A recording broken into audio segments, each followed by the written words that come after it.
Ангеліна Кріхелі. Love in Vain. Read by Єлизавета Конотовська. Christina loved her new job.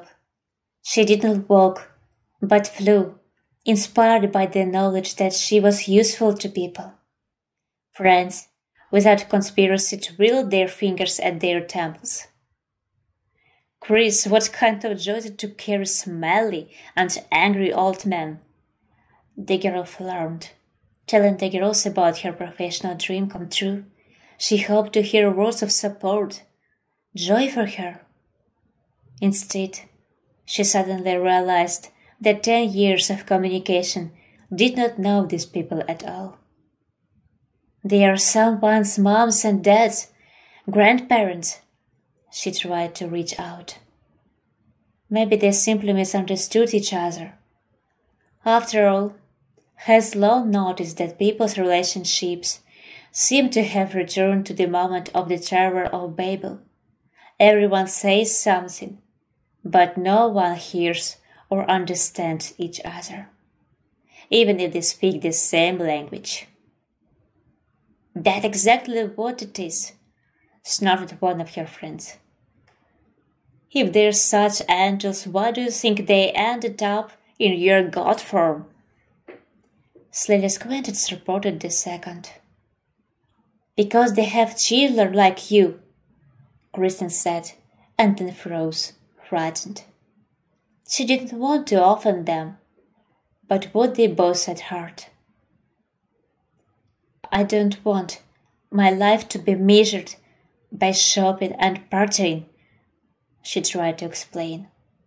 But that didn't make it any easier. It just made it worse. Well, yes, how can we, poor people, understand your high ideals and goals? And rightly so. Measure all your life by other people's ducks and hysterics. Let's go. And you, when you come to your senses, call me. The door slammed shut. The kettle whistled. He wasn't on time today either. Kristen sank frustratedly onto the stool in the kitchen. Warm and cozy, because her late grandmother had knitted round-colored covers for it. Now it was warm and soft to sit on. The girl dropped her hands into her palms and cried. Why does no one want to understand her? Her husband had said the same thing yesterday. But true, much more vividly, not shy in statements. He packed his things and left for the country. You were the late manager of the company, talking to me about your prospects. That was your perspective, old man snot, drool and shit? Last night had been spent in tears. Today would obviously continue that wet tradition. Christina was well aware that well-to-do old people don't end up in a nursing home. The worst-case scenario was an expensive private boarding house, and even then for medical reasons. These same grandparents really need care, warmth, and love. And she has all this in abundance. She is willing and able to share. So why doesn't anyone want to understand her? None of the people she thought were close to her. As she left, her husband shouted judgmentally. Have you got a lot of love? You should give it to your own husband, and then sex on holidays once a week. He slammed the door loudly. She jumped and recoiled as she had been slapped. He was always at work, then out with friends, then out for a beer, and she followed him around like a little dog, waiting for attention. Then she stopped waiting, but she didn't want to be a sport in bed either, because the husband remembered about the marital duty in this order. After work, friends, and beer. When did they become like this? Was that really what it was all about, and she was subconsciously looking for objects to transfer her love to them? No. Christina wrinkled her nose painfully, remembered her grandmother for the umpteenth time, and asked herself, did she want the old woman to be helped by someone sincere? Well, of course she did. So why couldn't she help other old people who suddenly found themselves superfluous on the margins of life? All these thoughts didn't give the girl peace, confusingly skipping all the way to her first day of work. She prepared herself for hard physical labor. After all, it is necessary to lift old people often and to help them get into a wheelchair. It is not a folder with documents to move to the next office. Also, the salary is the same. For some reason, income still determines the prestige of the profession, but not the importance of labor. Crying, with eyes swollen from tears and face in general, with a broken life and soul, Christina appeared before her charges in the early morning. The chief gathered all the grandparents in the music room for introductions. The girl watched in admiration as he interacted with the residents of the orphanage. Strictly and tenderly at the same time he cared for complete strangers to him. "Well, boys and girls," he addressed the elderly people in a cheerful manner, causing them to smile shyly.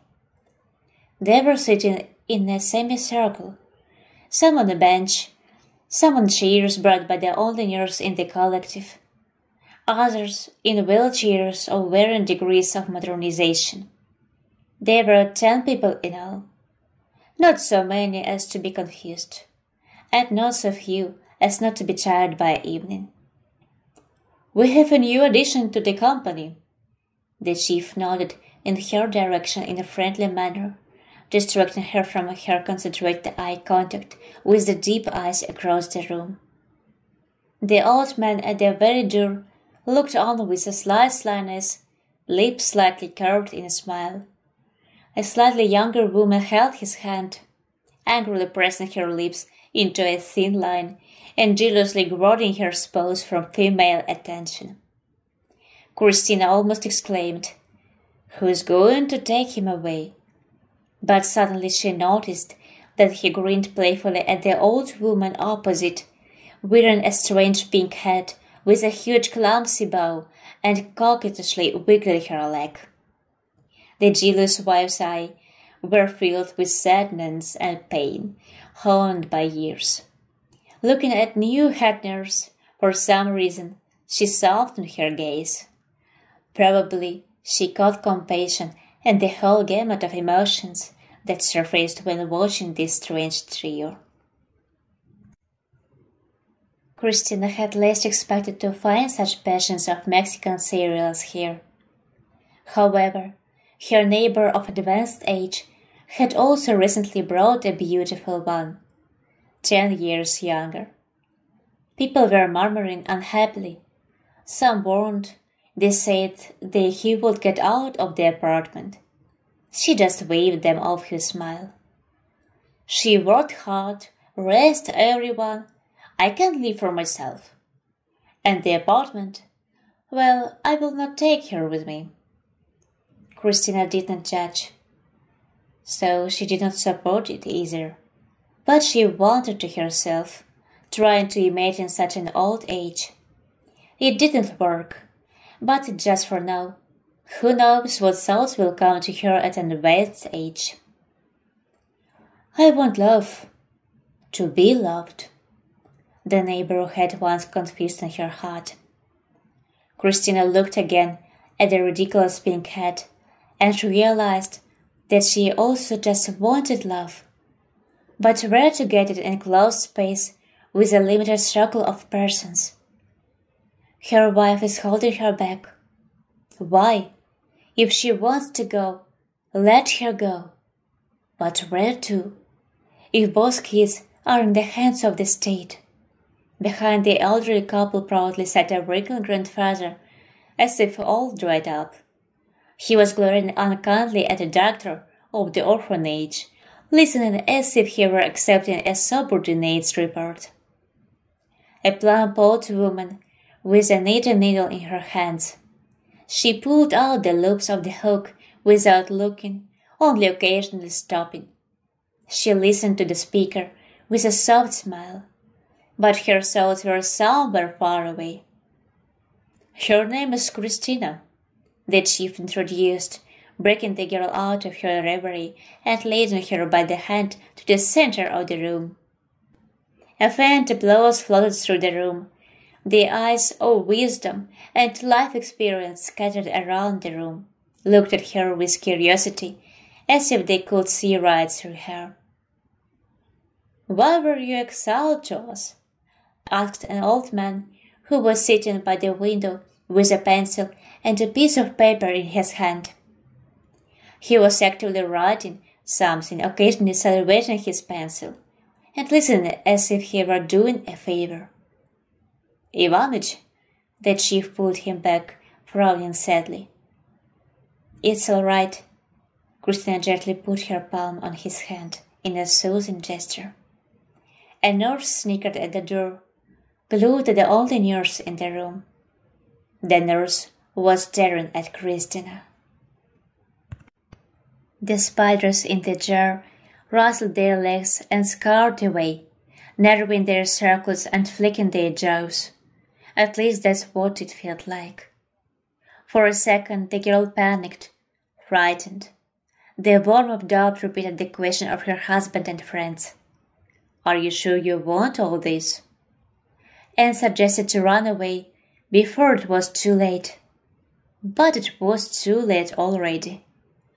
The web of other people's emotions had already wrapped a cocoon around this victim, fixing her in one point. Christina took a deep breath, suddenly took a chair from the wall and placed it in the middle of the room. She looked around at those present, drawing attention to herself with her atypical behavior. "I know a lot of people here have been introduced the same way," Christina began on an exhale. The interested Lewis told her a lot. These toddlers in old men's bodies were intrigued by the new toy. They already wanted to go through it like a sorter, to develop further. Only now it's not about fine motor skills, it's about soul development.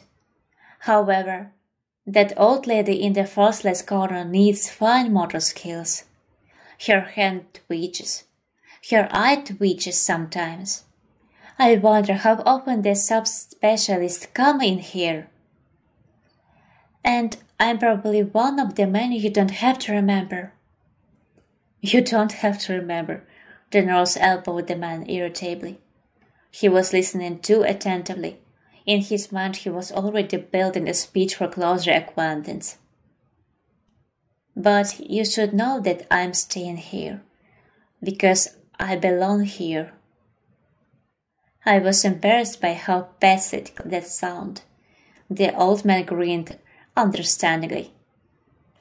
"And you have probably heard that more than once too, but—" Christina burst into tears. She began to tell them why there was no turning back for her, that all the bridges were burned or burning, that having learned about her decision, her husband left home, her friends twisted their fingers at the temple, and she rolled and ready to go into battle, told them trustingly about her beloved grandmother, who no longer exists. She didn't even notice how the circle had narrowed. Those who could move on their own, furtively, quietly pulled chairs to her. It had been a long time since anyone had spoken to her like this, baring their souls. They threw caustic words, smiled good-naturedly, but no one had ever really let her into their lives. She stopped talking to Coach Hairbrush, realizing she was crying again. Even the night nurse at the door stopped making snide remarks with her arms folded across her impressive chest. She loved them along her body and stared stunned at the new girl. The old woman, who was holding her husband's hand, suddenly rose from her seat, lost in the pockets of her old, worn-out robe. She took out a slightly crumbed candy, the last one, or maybe the only one. She held it out to Christina in the open palm of her hand. The girl gratefully accepted the treat, smiling and sniffing. The doctor held out a handkerchief. The nurse's gaze became serious and thoughtful. The old man looked at the girl as if she had just joined their club, a club of people no one wanted. Puffy, with knitting, suddenly brightened up and held out a colorful scarf, which she had already finished knitting. I wonder why I need so many scarves. The old man at the window reached through the dense row of guests with a pencil sketch. From the stale and not new sheet of paper, Christina was looking at herself. And in that gaze was a cocktail of despair and hope, heart and unbrokenness. The girl clutched her eyes tightly against the rush of feelings and lost track of time. She jumped up, dragging the chair behind her and placing the presents on the piano lid. She had spotted the instrument on the day she was hired. Here's 2 introductions. The chief was taken aback by her suggestion. But in the next second, he was already listening to the romance she was playing. His always somewhat sad old man swayed to the beat of the gentle melody. The nurse suddenly touched his shoulder, suddenly pointing to a chair. He sat down quietly, 2 for himself and for the chief. Listening spellbound to one composition after another, the men did not take their eyes off the mysterious girl. The nurse was suddenly generous, changed her anger for mercy, and brought tea with homemade cookies. Judging by the incredulous looks of the sheltered residents, such gestures of goodwill from here are rare. But they all jumped at the treat. They all missed their homes, their roof over their heads. But it's not it, and the walls that make a real home. Christina left in the evening, filled with mixed feelings, with an absolute mess in her head, hugging everyone in turn and saying goodbye until tomorrow. At home her husband was waiting for her. He was lazily flipping through the channels, clicking the button of the TV remote control, sitting on his favorite sofa with a bottle of beer. When he saw Christina on the doorstep, he turned off the TV and put the remote aside. He squinted suspiciously, looking her over. The swelling on her face was not only still there, but renewed with today's tears of pain, release, and that happens. Hands busy with gifts.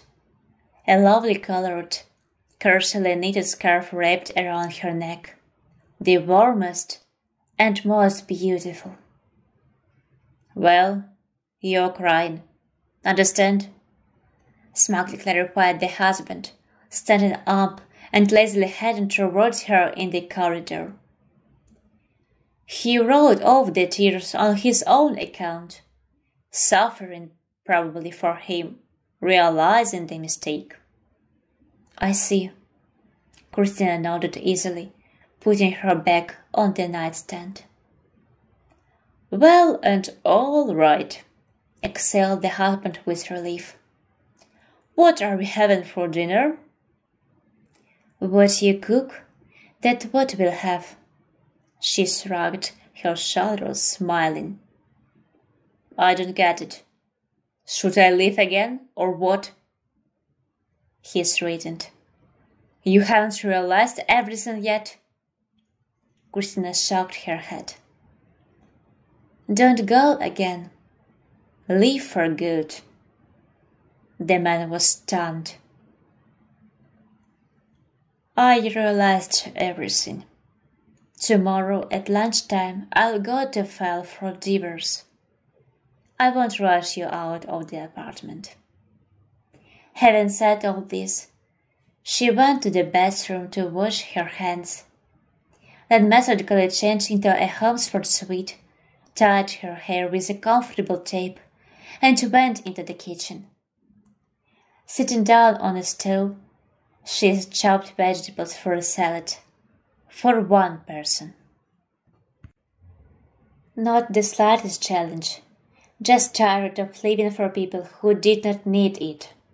It's one thing to help others, and quite another to let yourself be parasitized.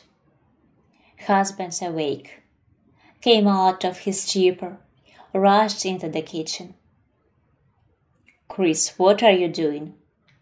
The man asked in a much softer and more agitated tone, sitting down opposite. Dinner. I'm seriously asking. Christina took her eyes off the board and knife and gave her husband a long, piercing look. Seriously, I'm correcting mistakes. You're making new ones, and even worse than the previous ones, shrieking the husband unhappily. Because I'm no longer comfortable? She asked calmly. Because you change the really important for you people are not without 5 minutes dead. And why did you come back? She asked quietly. Did she kick you out? Did who? Your lover. Kicked you out? Her husband lowered his head in silence. How long have you known? He mumbled. A long time ago. And her, and another her, and... come on. Why didn't you tell me? Why didn't you? Chris, let's have a baby. You can give it your love. You were always against kids yourself. She was surprised. Are you kicking out your own husband for such a small thing? A little thing is a puddle in front of the driveway when you go to work. And fateful decisions are my life. That's what a man is made of. And by ridiculing them, by denying the right to them, you're ridiculing me. Don't be dramatic, snorted her husband incredulously. Do you really see it that way? Christina did not answer, sensing that the conversation had reached an impasse. Her once beloved spouse suddenly stopped evoking any emotion, maybe abruptly and in an instant, but more likely the pain had been building up for too long, like water in a bucket, one drop at a time, becoming overflowing. It collapsed, spilling out all the water. That was how devastated Christina looked at him. Her husband sensed it, so he didn't understand her feelings or her behavior. He held a grudge. He got up from the table hungry, went somewhere into the night. Christina listened to herself. No, not worried. Doesn't feel anything at all. She put a crinkled candy bar in front of her for dessert. She put her smartphone in the stand and tuned on an audiobook. She listened absent-mindedly. So, as she made a mental shopping list for her old people tomorrow, something to make them happy. With a warm smile on her lips and in her eyes, Christina took a shower and went to bed, gladly making the bed alone. The feeling of freedom from her body was intoxicating.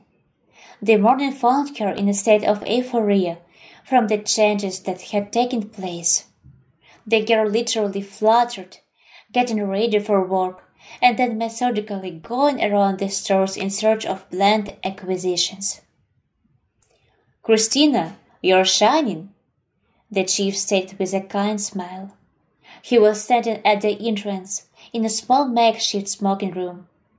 The man looked sad and worried. Christina's heart sank painfully in a bad premonition.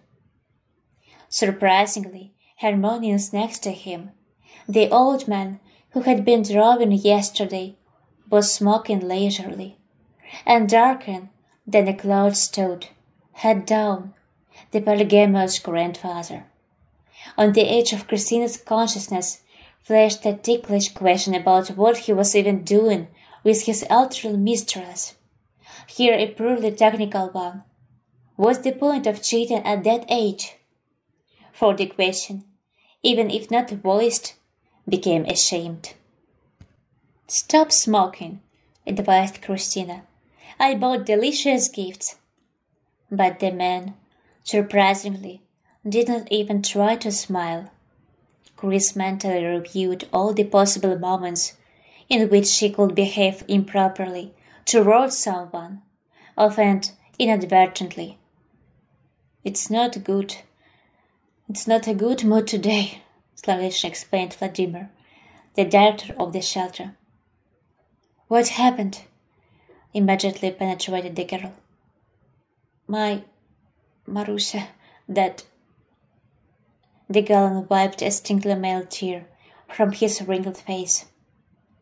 It was obvious that it was not ostentatious. In his eyes lurked sincere sadness and pain of loss. He did not even glance at his girlfriend who was passing by, today already wearing a black hat to match the event. Such sorrow was imprinted on her face that Christina gasped with deep sympathy. Strange creatures, people, teasing each other, running away, catching up, holding or pushing away, and when the counterbalance disappears, they lose all interest in the source of discord. Why? Treats, thread, pencil, and sketchbooks, all of which Christina distributed quietly, visiting each one on his tiny room. The silent joy and surprise on the faces of her charges was a balm to Christina's heart, who then began to prepare for the funeral along with the others. To brighten up the sadness of the old people, she sought of an outlet for the accumulated emotions. She gave everyone assignments. The artist, a portrait of the deceased from memory, needlewoman, to knit a scarf from the director. For some reason, she thought it should be kept from the cold. After the funeral, she gathered everyone in the music room. They sang romances, remembered the deceased. Everyone had a kind word to say, and most of all, the old coquette in a black hat, which turned out to be an actress in the past and Maria's sister, never laid claim to her husband. The light and dark side of the orphanage life, emotions, experiences, everything merged for Christina into a kaleidoscope of unforgettable events. The chief called her in a couple of days and, shyly, told her that he had also given her half a salary for musical accompaniment, and a bonus this month. He looked into her eyes as if to ask, "Are you sure you will not leave us?" Christina did not. How could she? After all, every morning she went around the noticeably bright rooms, talking heart to heart with the guests. She learned more and more about their lives and relationships with their relatives. She became attached with heart and soul to them and to the warden. He soon stopped being timid and started courting openly, and then he asked her to marry him. "Why are you wasting your time?" Why all this wasted love? Her friend asked, perplexed. Christina looked at her happily. Love is never in vain, but life without it. It's not clear what meaning it has at all. That's where their relationship ended happily, because her friend flatly refused to communicate with the ex-wife of her lover. Caught as if in another dimension where time went slower, in time with the aging gait of her charges, Christina finally found her happiness, feeling that now she lives not in vain.